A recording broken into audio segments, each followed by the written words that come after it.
Hello there. Hi, I'm Luciana Braz from winetalk group, and today we are talking with André Ribeirinho about wine business.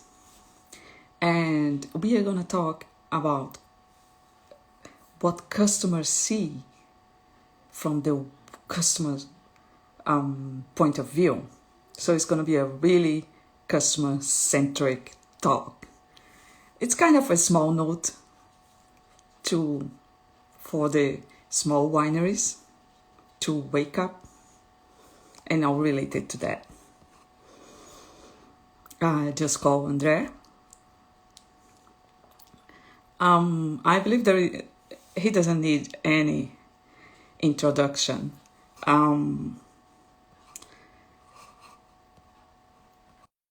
He's a Portuguese entrepreneur. He's front of Adega. There you go. Hi. Hello. So nice to see you. Nice to see you too. How are you? How are you?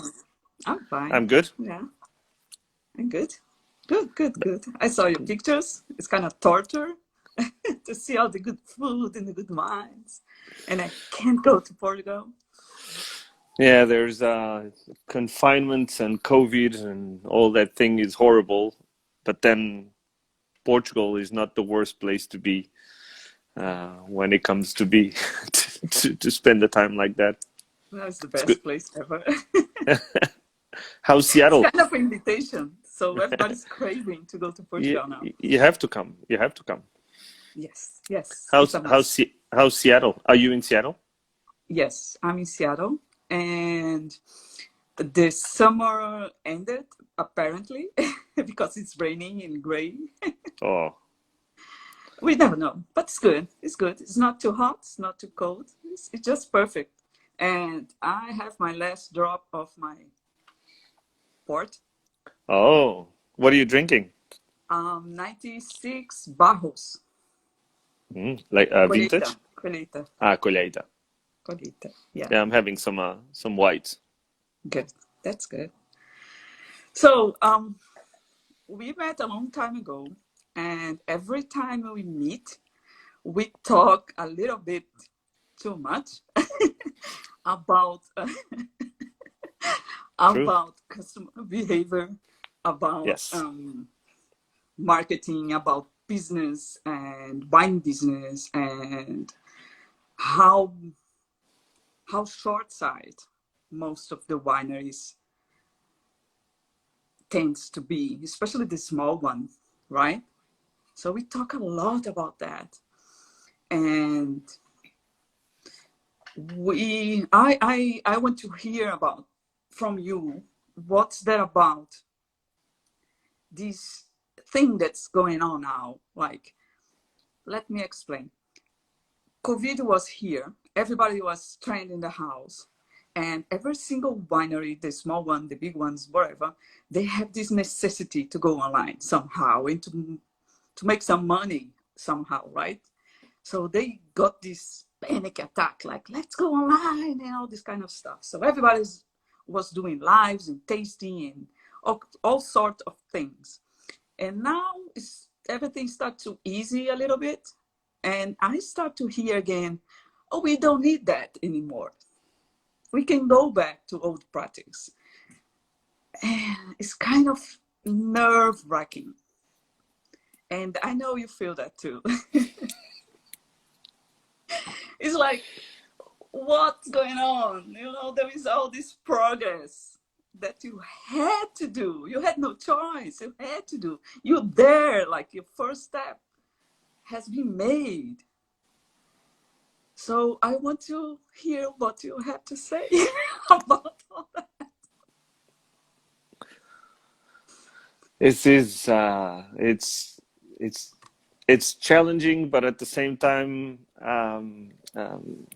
times of opportunity, of course, and that's at least how I see it. But the first thing is the way I see what's happening right now with wineries and the internet is this. When you have a movie and you have like a portal, and it's like a time travel or a space travel kind of portal, and the portal is always open only for a certain period of time. You know, when you have one of those that everyone has to go through in the next 12 hours. Otherwise, you don't go through or you don't come back to some place where you came from. And this is exactly what happened in the last 4 months, is Oh that God. everyone was, you know, suddenly the portal was open, and everyone, and some for the first time, were like, we need to go, we need to cross this portal, we need to have an online shop, we need to talk to consumers. So as strange as it might seem, so many wineries were never talking to consumers. So suddenly they realize that if they don't talk to consumers, they don't have anyone to sell wine to. And so the way I see the last 4 months or the last 5 months is that there was this portal, and the portal was opened for 4 months, 5 months, and now it's closed. It's closed again. Yeah, but it's kind of a glass, a sugar glass door. You know, you just can knock the door and jump I in. see a lot of the wineries that went through that portal, a lot of the people who went through that portal and did this. The in a way the industry improved, like it happened in e-commerce and other areas. It improved in 2 years the same as it was it improved in 2 months the same as it would have improved in 2 years. So the jump was massive, and a lot of people crossed that bridge and tried for the first time to pay attention to digital and to consumers and to what do we need to do to actually make things. So it was the first time ever in the wine industry where doing innovation and being adventurous and trying new things was a plus instead of being a minus. Because most of the times, the people who want to change, people who want to make things different, are seen as crazy or too innovative. Like if there's even something like that, too innovative. Imagine people saying too innovative. What do you mean by too innovative, right? And we're not It's talking too and new, too good, yes, too good it's for the this. it's the words I've been listening all my professional life. Oh, that's too innovative. We don't do stuff like that. What do you mean you don't do stuff like that? What do you do? Oh, we just behave like we have in the last 100 years. It's like nothing changed. But finally, there's an opportunity, and so a lot of the wineries and a big part of the industry started looking at digital as an opportunity, at least has something they needed to do. And so what I think it's a big change is that for the first time we had a lot of wineries and a lot of consumers engaging with those wineries on the digital channel. Maybe sometimes it was not the perfect execution, but it happened. And so I think this was actually a change that will have a huge impact in the future because there was experimentation. Some people want to do it in the future, but there was a lot of experimentation. And as you can see now, there are wineries that finally have an online shop. Some wineries have, for the first time in their lives, they have a mailing list, which is something incredible, but that's happening for the first time with some of them. And even some people doing lives like this one, some wineries engaging with their consumers, doing lives, some more technical, some less technical, but they're doing something. They're trying. Like you said, there's this glass door, and in some cases it was not open, it was broken into, right? But they did it. And so for the Yes, first time, I see there's an engagement that wasn't there before, and it's only going to get more needed. We don't know what's ahead of us. We don't know what the near future or the future, the longer future holds, because there's going to be, it seems there's going to be a big challenge, a big financial crisis. Uh, and I think digital, so the way I see the wine industry is the wine industry is one of the best industries to actually work with digital. And you know my opinion about this for many years. It's yes, actually one of the industries that there's so many advantages of using digital to connect with consumers, not only from the financial point of view, because digital allows you to talk with your consumers in a way that if you have to do it physically, it's way more expensive in terms of time and in terms of course, of cost of doing travel and all that. But now there's something for the first time. We are in a position where not going physically is also socially accepted. Because before every time we wanted to In do a both digital, ways, in accepted both by the ways, wineries yes, and yes, and by the consumers as well. exactly. And of course, we're doing business meetings. There are, for the first time, many of them digital. Before, if a meeting could be physical, and you suggested that you do it like a conference, like a digital conference, people will go like, why don't we meet physically if we're next to each other? And we wouldn't consider the time that it takes to get to the place. You have to make a reservation and all that. And now suddenly it's more accepted that we can actually meet digitally and make everything more efficient. And the wine business needs efficiency. That's for sure. Efficiency is something, and we're not even talking about data and e-commerce and all that. We're Yeah. not talking about that. We're just making business more efficient. And if we use the digital tools like we communicate with everyone else, then it's better for the wine business because, of course, we save time and we save money.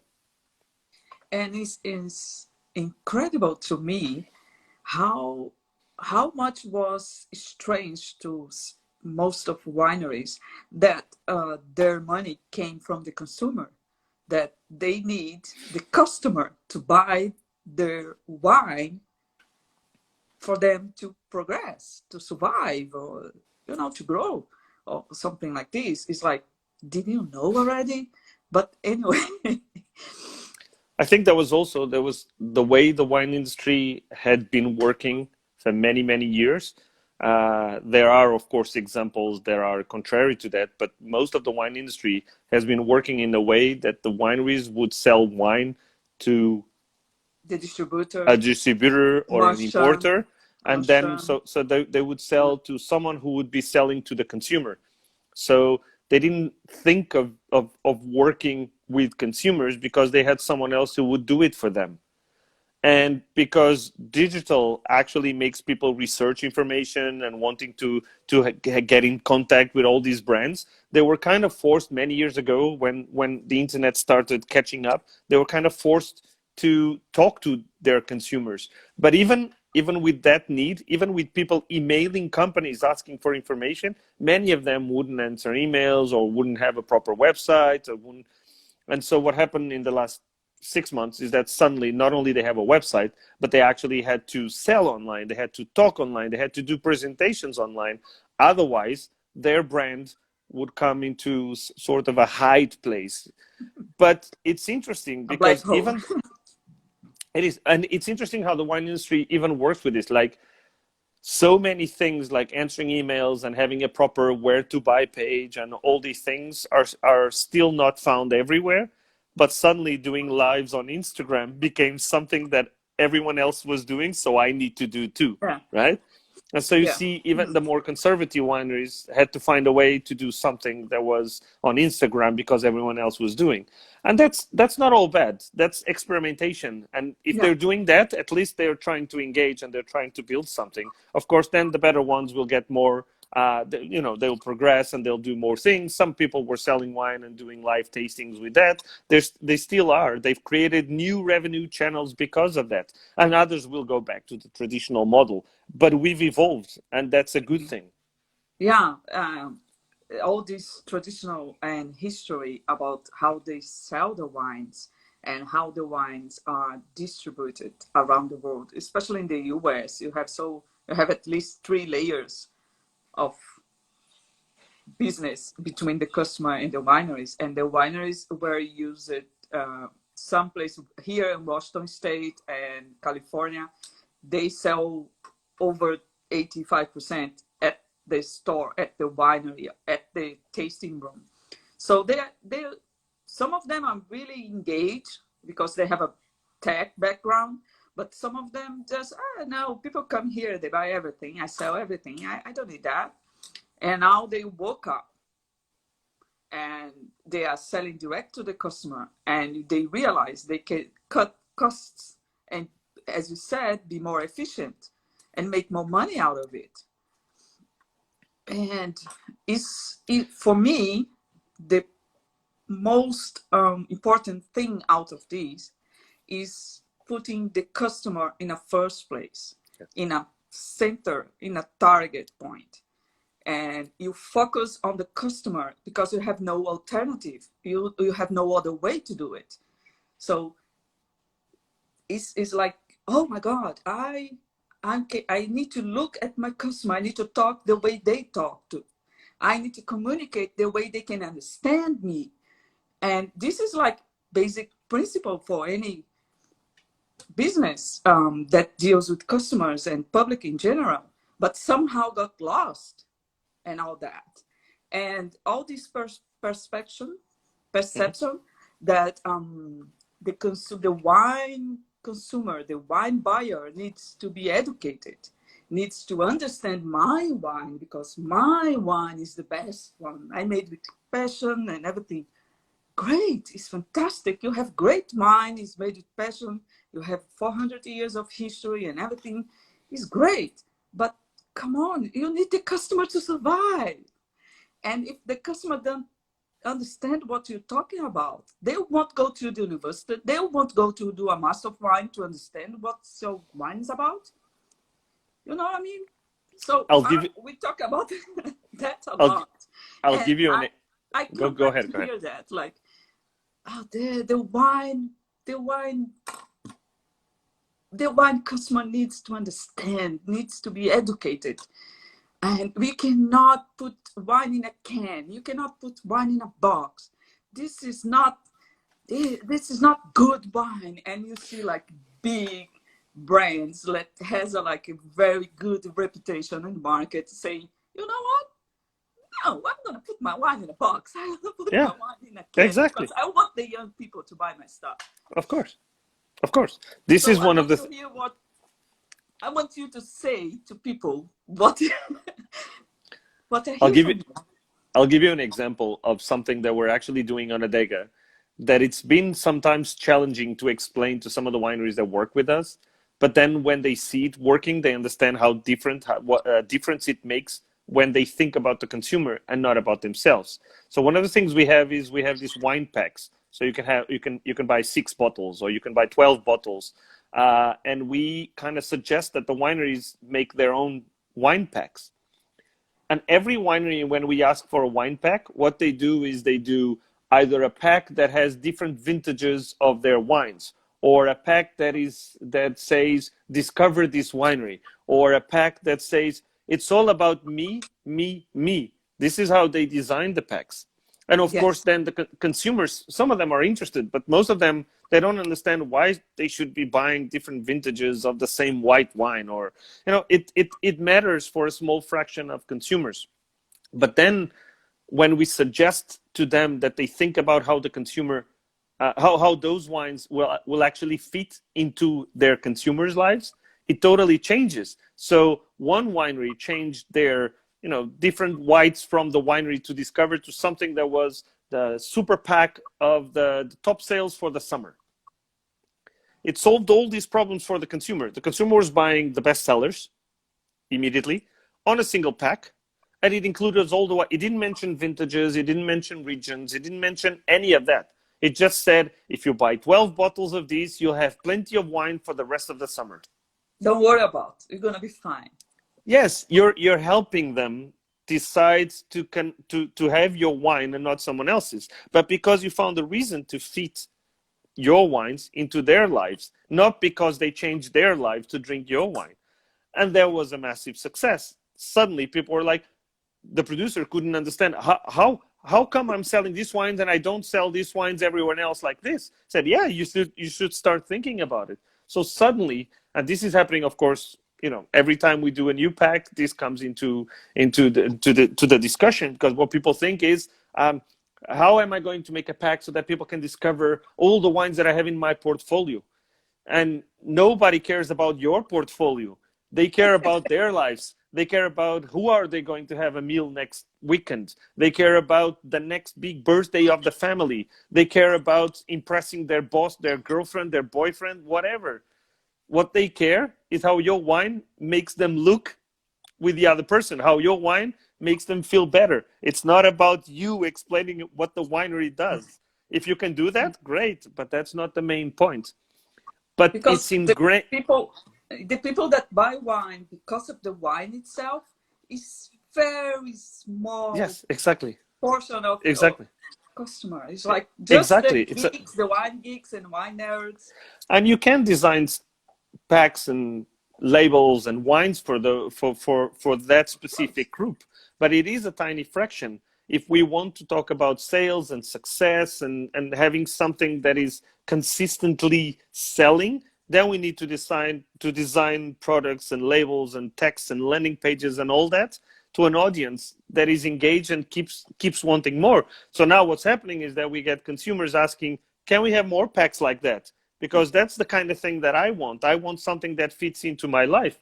So for Christmas, we're making a pack that is 12 wines that you can offer to your friends. So you buy one pack that has 12 wines, and it has different prices because different friends, you want to give them different wines. So, but that's how it is. You just have to understand that's how the consumer thinks. And some of them are not even wines that he wants to drink. He wants to give those wines away. Maybe it's 12 top wines from Portugal because you want to give all your business partners and everyone who made your business better last year something that big. And so suddenly you have something that is, again, we haven't talked about points, we haven't talked about tannins, we haven't talked about any of that. We just talk how wines fit into people's lives. And the moment you get a winery to understand that they're making a product that someone else wants to buy and that their decisions are different from what they want to sell them, then we have something that makes sense. One test that I do with every winery that says, I don't care about consumers, I don't need to make a proper website, I always make one test, which is, I'll give you 3 things that I know the consumer is looking for on your channels. And if they don't find that information, they won't be buying your wine. And everyone says, oh, but that's on my website. Oh, that's on my social media. Oh, that's, and I say, let's do the test. Let's try to find it. And so often, what websites are not up there. Oh, yes, I haven't put the last vintage on I the need to page. call someone. Yeah.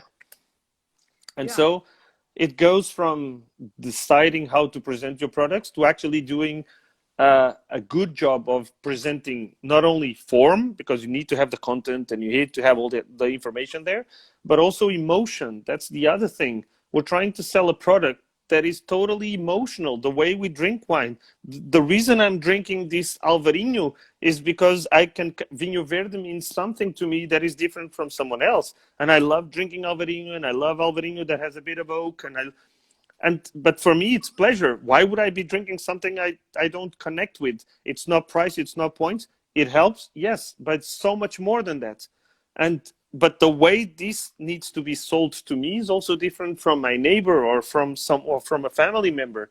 So the way the wineries needs to understand this is so far away from what's happening at this moment, because they're thinking about, how do I sell my second, how do I sell my range of wines, and they're always thinking analytically, and there's such a big job to do, trying to understand first why. This is the main thing. Why would they be interested in my wine and not someone else's? Yes. And 95 points is not the single answer. It That's a can't be. question that There's I so make. much more. That's a question that I make for every single winemaker I talk to. I ask them, why should I buy your wine and not the other one across the street? I ask everyone about that. And some of And them get scared. They get like, they don't, some of them don't really like me, but they got like, who is this crazy Brazilian making these silly questions? My wine is the best exactly. one. No, nobody has ever asked me that question. Yeah. But anyway, that's the fun part of it. But the things people buy wines in emotional way. The Yes. decision at the sales point Yes. is emotional. After that, they rationalize. They show all the reasons they bought the wine, and they can elucidate. They can tell like a long list of reasons they bought the wine. But the decisions rarely, if you're not a sommelier or you don't want a Yes. restaurant or something like this, but for a personal consumer point of view, most of the time is Yes. emotional. So package matters, communication matters. The way you are showing yourself to the consumer matters on social media, on the package, on the visiting, on the tasting room, wherever you meet the Yes. consumer. But the problem is now the consumers got used with this new way to communicate. It's like, I don't need to go to the supermarket or the wine Mm-hmm. store to buy my Mm-hmm. wine because I can get good wines online. Mm-hmm. So if you are a small winery and you are not so engaged online and you think you can go back to your old practice, you have a big, big problem now because now it's harder, it's more difficult to get the consumer to your place without being online. So your Yes. presence online is much more important now. And I think they could look to cosmetic industry to see what's Totally going on. agree. I'm totally aligned with you. Because they clicked that a few years ago. They had this Yes. click like I can and now Gucci is not my grandmother brand anymore. It's a few years ago Gucci would be like grandma's and now it's not. And it's like port wine. Port wine was my grandma port, was like, and it's still in some places in Brazil because people are too Yes. snobbish. They are very Yes. snobbish, and they tell like, Mm-hmm. I only drink red wine. I don't like sweet wines. Mm-hmm. All this kind of Mm-hmm. snobbish rubbish. And now, a few years from, it's like hip. Portugal is on fashion. It's Yes. on the best place to be. It's young. It's vibrant, and you have port tonic. Yes. So Yeah. it's all the way that you put yourself out there. What can we do apart of these lives and Twitter talk and all this stuff? How do you think if COVID was not strong enough to shake up and woke up, we just wait them for that to die or to and come back in a new wave? There's a financial pressure that will just increase because, of course, if more conservative wineries see stuff like natural wine and like new trends coming up, like canned wine and all these new trends, and look at them not as an opportunity but as something that shouldn't exist, they're losing the game already. No, there's not of course some wineries, if they have a good business, they won't look into new business because they think their business is good enough. But the market keeps changing. But I would actually say that the way to change, and if we can do anything, is to I'll give you an example. When I was in Seattle last year, unfortunately, we weren't in the city together.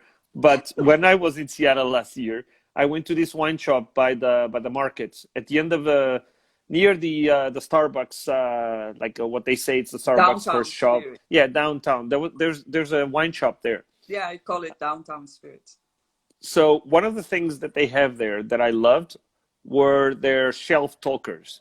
They have really, really, really funny shelf talkers, and none of those talkers are about technical details. Yeah. They make fun of the wines, or they make fun, but they're always informative. But they do. There was this, for example, there was this Pisa Tower uh, next to the Italian wines, and said something like, "At least they know how to make wines." And the tower was like, and it was a joke, but it's supposed to be fun. But this And is the Seattle way of doing stuff. People have a which very was good was humor here.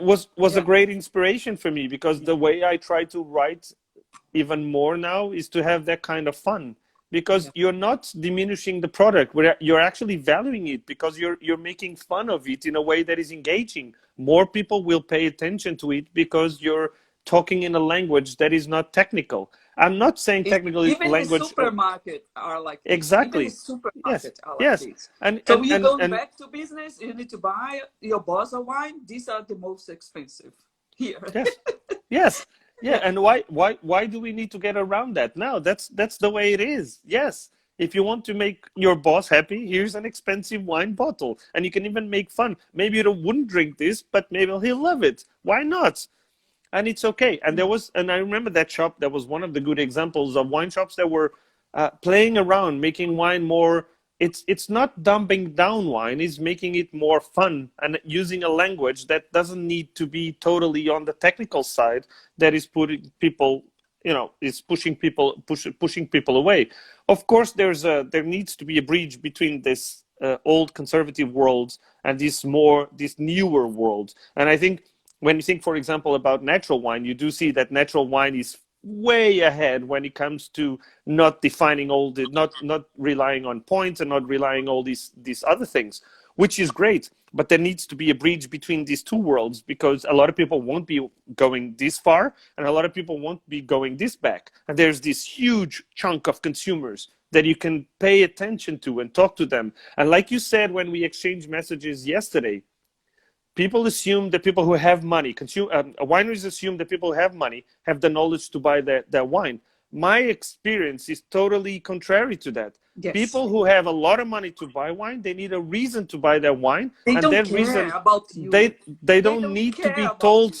They don't need to be told that they don't understand the wine. They need to be told that they can have a lot of fun and a lot of pleasure with their wine. Yes. You will feel good if you drive this expensive Mercedes. You don't need to know how to build an engine. You don't need to know how to do anything, actually. You only need to know how to drive it. Same thing with wine. You only need to know how to drink it very easily. Some very simple rules. Nothing else. Everything else is fun. Yeah. Let me tell you something. When I built the Alexa skill, the winetalk skill for Alexa, yes. And I put some very simple notes, like really simple notes, because you can ask, what is Pinot Noir about? What is Touriga Nacional looks like? This kind of stuff. But yes, most of the questions that you can make is like people that I know make, like, what wine should I give to my boss? What wine is a good one for yes. my mother-in-law? What wine should I buy for my first date? I'm dating a dentist, and what wine should I bring to my dentist boyfriend? This kind of stuff. And I'm going to visit another place. What wine should I buy for my region over here? And I'm traveling. I want to have a gift in my luggage. What should I give to them? In this kind of stuff. And people don't care if there is cherry or chocolate. No. You know, it's not about that. Who has ever been to a wine shop and said, "Do you happen to have wines that taste like violets? Do you happen to who even knows that taste, or their aroma you do know, but the taste you don't know. You don't eat that kind of thing." But the thing is, I'm using it as a joke, but the thing, it is interesting and it's exciting as a wine geek. I love it. Come on. Yeah, me too. But I'm super duper geek. You know that. But we don't. I'm a but nerd. we don't. I'm always. Me too. But we don't need that to sell wine. We don't need to force that on consumers. We need them to be comfortable buying wine as they are buying anything else. Even when you're teaching, or when you're doing a workshop, or you're talking, or a speech, or anything, you need to know your audience, right? Who is there to listen to you? So if I know I'm gonna talk with Andre Ribery or Magnus, or I know you guys are geek. I know you guys want to hear about the vintage, how it was, how crazy was the winemaker, how beautiful were the food, and all this stuff. I know you guys want to hear that. But if I'm doing a workshop for a big company, a multinational company, or wherever, you have all these financial people sit around, and they don't want to hear about that. They want to know, like, how much it costs. Is this good enough to put on the table or under the table? So it's good enough for me to show off. It's good enough for me to have a good date. It's good enough to me to have a good Christmas dinner. That's what matters. And how hard is to talk like that? And it's that's like okay. That's okay as a starting point or as an ending point. You can do whatever you want. It's okay if you want to drink that. It doesn't matter. What I think is that the way most of the industry still talks is not only having more technical oriented language, but also kind of making kind of putting, if there's a brand that has a more easy language to talk with the consumer, they're seen as a bad example about wine because they're seen as they're not whiny enough. You know, they're not talking about wine in a way that is serious. And that's of course normally the brand that sells millions of bottles. And we shouldn't bash those wines. Those wines, you know, if people want to drink those wines, it's fine. And they It's open better the that door we to new think how market.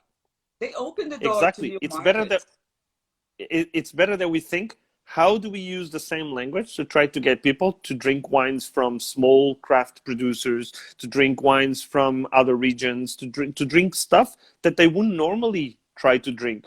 And that I think actually you were talking about cosmetics. The other area that I think is really interesting to talk about and to compare with wine is coffee. So when you think about specialty coffee and the way some companies took specialty coffee from some obscure kind of coffee to the kind of coffee that people in the morning say, I don't drink this standard coffee. Now I drink specialty coffee, and they pay $5 for a cup of coffee.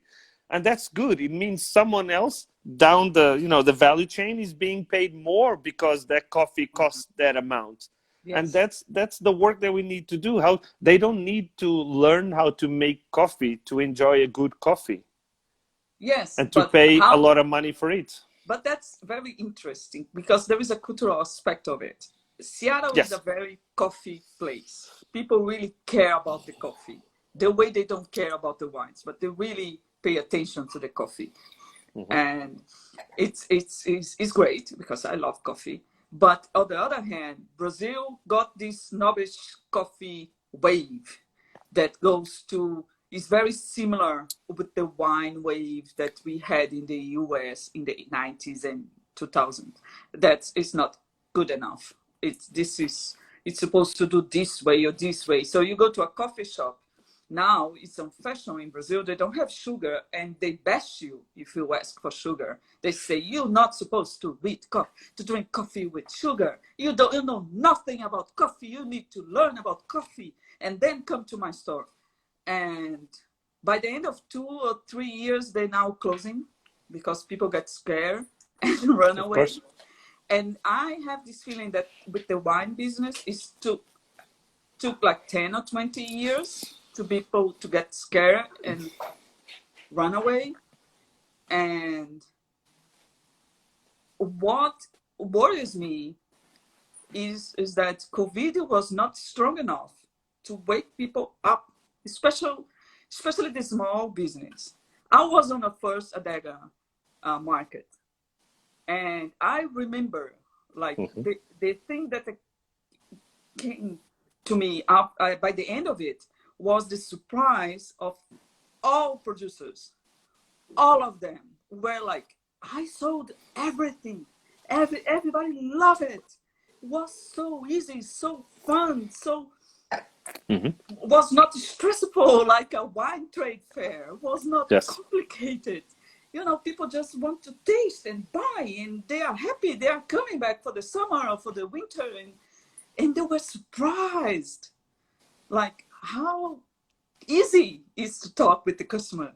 And I can imagine like nowadays is the way they do. they've changed. A number of wineries said that they've changed the way they try to talk to the consumer, or to talk with the consumer, to have a conversation with the consumer because of the experience that they have, and they love to come to the wine market to have that experience. But I think at some point there were two things that also had an influence there. One was since the beginning we had the table in our events, we had the table against the wall. So there was no barrier between people talking about the wine, explaining the wine, and the consumer. There was a conversation. People were next to each other. The other thing was that instead of trying to make something that was too full and there was an event that you didn't feel comfortable, no, we tried to make it playful again. We tried to make it in a way that was you would be going to a fair but it didn't need to be too serious. There was always a playful side to it. And I think when people ended up, they didn't feel threatened that they were trying to learn about wine. And many people who go to the events, they're not professionals. They're not geeks. They don't understand the geek language of wine. Oh, there But for were the a lot of geeks, and they were loving it. I can they tell you were that. loving it too. What I'm saying is that the people, some of the people who were not geeks, we had some examples of people who were used to buy wines between €5 and €10, and for the first time in their life, they were paying €25 for a wine. And I You asked see, them, why did you go from 5 to 25? And all they said was, because they told me a story that I found it so exciting. I want more of this. The same consumer felt that they could pay 5 times more for a wine. They felt comfortable doing it. And for a that's small that winery, that's a for a small big, wine. big gap. Yes, yes, This is a step yes, forward. It's fantastic for a yes. small winery. You are putting yourself in a different place on the market. It's kind of, you built your own market. It's fantastic. Well, I just see that Roberto Cipresso just joins us. Someone who has been promoting his wines all over the world in a way that is about enjoying the wine more than anything. Hey, how are you? And there is And it also the live sellers from Washington. They are doing this good job talking with the consumers all the time.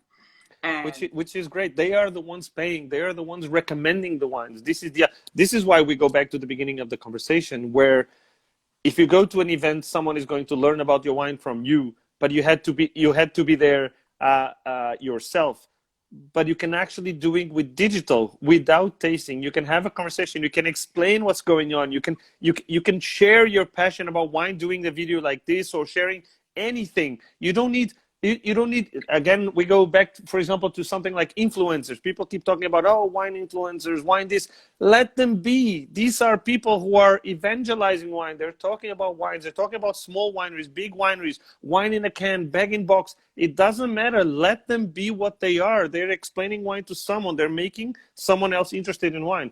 And this is one of the reasons I love the natural wine movement so much, is because in a way it said, I couldn't care less what you think. This is us. This is what we do. And suddenly they found a match on the yeah, consumer side. Consumers who didn't drink other wines suddenly found, oh, natural wine is my thing. This is what I want to drink. And that's a big win. They found something that normally the wine would say, oh, that's full of this or full of that. That's something someone wants to drink, and as long as it's a good wine and it's not full of faults and all that, it's a correct wine. Why not let them drink what they want to drink? And it's one of the strongest things that has happened yeah. to the wine industry in the last 10 to 15 years. I think since Robert Parker, this is the new revolution. I think like there were like the point scale revolution, that everything converges to be somehow related to points. And now this is gone. Now you have this new wave of feeling good, and this new wave of selling the wines by connecting with the customer. So I have all my nature, all my organic, whatever food, and that's how I raise my kids. And so I'm gonna go for the wines this way because I like wines, and I cannot find vodka that's biodynamic or something like this. So I go with the wines. Yes. That's good. The beer is not like that. There is a lot of beer that go in this natural whatever wave. And I believe I agree, totally agree with you. I believe they shook the market, and the big players Right. were like, oh God, how much money am I losing with the young people that have a lot of money and like the wines? So, The what? same thing is the same thing is actually happening with, as you know, in Seattle, you have some brands that are represented selling wine by the can that you can drink. And in Europe, it's still seen mostly as something almost offensive to have wine in Yes, a can. And I'm not totally sure that it will catch on anytime soon, but it should. It's but wine being there sold is, in a packaging. There's space for any of these packagings. There's space for Sweden to buy half of their wine in bag in box because it's practical. There's It's space cultural. for other. Yeah. It is, and it's okay if they're drinking good wine and it makes them feel good, and they're paying a good price for the wine that someone else is being paid for the wine that they're buying. It's fair. It's why is that bad? In what sense would the consumer buying something in the way they want to buy it is bad? In But none. I If they think want, it's going to be more common. I believe it's going to be more mainstream, especially because in a few months, um, next year or so, Johnny Walker and Pepsi are going strong with paper package. They have this revolutionary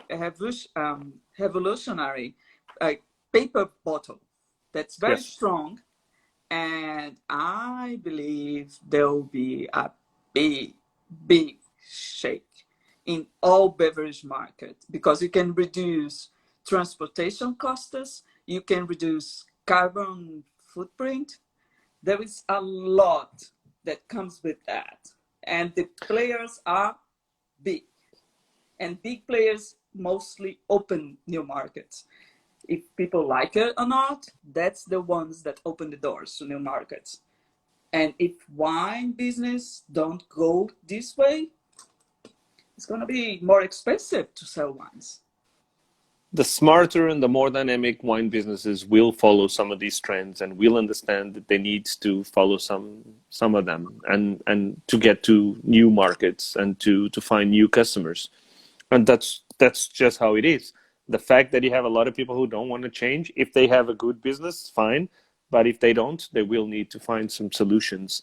And it's really, for a very conservative kind of industry, paying attention to trends is something that is almost like, oh, why would I change?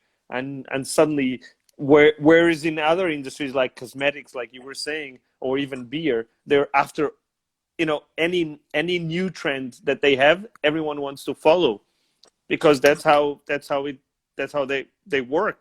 But wine is a bit different, is more conservative, and some people will adopt new trends, some won't. Yeah, but talking with small business, small wine business, small store that sells wine and small wineries, there is a pop-up of small wineries. In California, the turnaround of wineries are bigger than I thought. I was reading the other day, and 1/3 or 25% of the wineries in the California, they changed hands in 2 or 4 years. I'm not sure Wow. how accurate is that, but even if it's Okay. double of that, you know what I mean? Like it's a lot less, it's huge. It's California. Come on. It's a The big number. tourism, Yeah. yeah, if it's a that's big if number. that's If a true it's number, wrong that's a by big a number. hundred percent, even if it's wrong by 100%, it's very significant.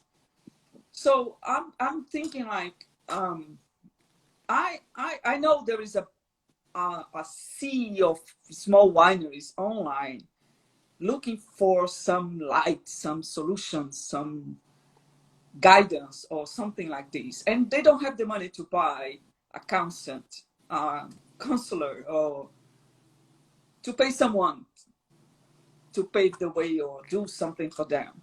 So what would you say that could help a small winery or a small business, a wine business out there? Get the phone, call your two next competitors, and join forces with them. That's a good one. That's a good one.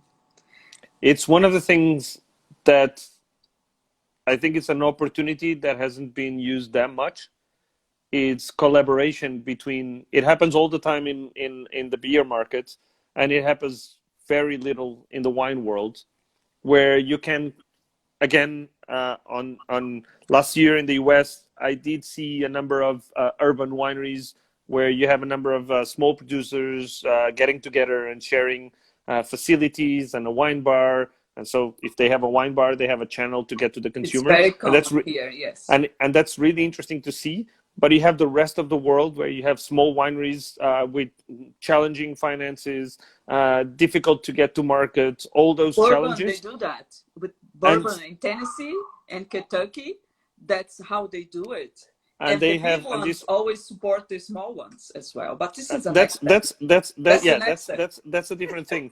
But small wineries who see their neighbors as competitors, but they probably have some things that if they did together, some projects that if they did together, not only they would save on some of the projects that they do, but they could actually, if they make it in an interesting way, they could actually get attention from the consumer because they're doing something that someone else is not doing. It's not just about sharing some, It's not about bottling. cost. It's not about cost, like in a bottling line, sharing a bottling line or something It's like that. about It's not that. attitude. It's about attitude and doing a project that, because they are together, 1+1 equals 3 and not 2. And that's something You that the wine multiply. industry, You don't they add. You no, multiply. yes. And that's something that the wine industry could definitely do. You do have a few examples of things that have worked, especially on the marketing side, like the Douro Boys, for example, is a good example Yes. of what happened in Portugal. But we need new groups. We need more groups. A lot of the small producers, if they got together and they build something together, even if they do like in the beer world, that instead of sharing everything, they do a project together, like they do a new beer together, they would have something there would be a talking point about them and not just a new winery. And you can have an organic press. You don't Yes. need to pay for press or communication because people will be talking anyway. So, Andrea, I believe Instagram will knock us down in a few minutes. Oh, Yeah. I just want to say one thing that I wanted to mention early. There's a really good blog post by an excellent blogger that wrote that Google is the biggest wine shelf in the world. And Yes. and I would, if there's one single recommendation that I could make for any winery wanting to understand what to do next, is to search their own name or their own wines on Google right now Yeah. and search their competitors. Yes. And if they cannot find channels for their customers to buy wine through that search, they're doing something wrong. Yeah. The wine talk skill for Alexa, when we put on Google Home, on the Google Assistant platform, we got a prize from Google. We got a few perks from Google, and Of they course. send us merchandise and some stuff because were the skill that came with more customer in 1 week from all others. Wow.